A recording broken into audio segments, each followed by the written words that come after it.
Under the bonnet car obsession. Coming up to the season, and I'm getting certain things ready under the bonnet, making it presentable, very presentable for shows, etc. This top of the airbox always had a lot of micro scratches on. There's still some bits on there. You'll see a little bit, a lot better than it was until I worked on it the other day. And what I used, obviously you'll see that screen flashing there, but it's a hot air gun.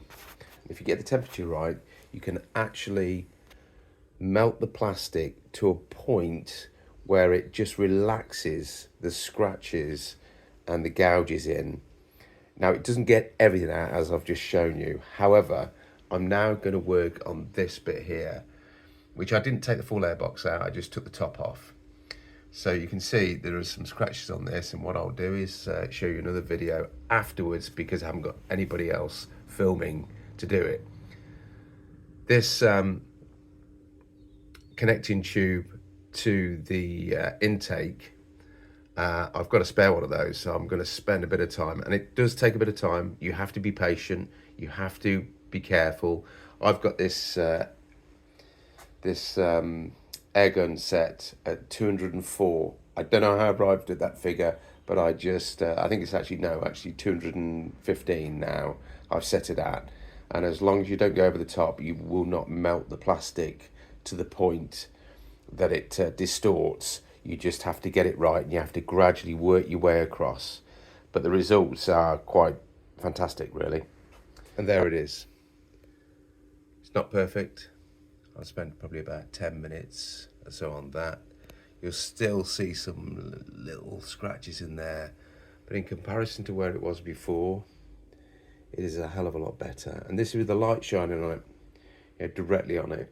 So obviously in other lights, you're not even going to see the scratches that are on there, and probably put some engine dress or ceramic coating. It's going to make it look even better. But now what I've done is turn this back into one of the sort of tidiest airboxes that you'll find on one of these on a 17-year-old car. Just one thing worthy of note, that as you're working through with the air gun, it's a good idea to try at different angles on the scratches. It just seems to, if you go at it from one direction and then come back at it at a different direction, you'll tend to find that you'll be able to work out the blemishes a little bit better just over time. It's just take your time with it. Make sure you don't put anything on the plastic whilst it's being heated up, otherwise it will distort the plastic. What it's doing, the heat, is taking the stresses out of the material and allowing it to go back to its original state when it was manufactured. And as long as you don't go too far with it, that's as far as it will go.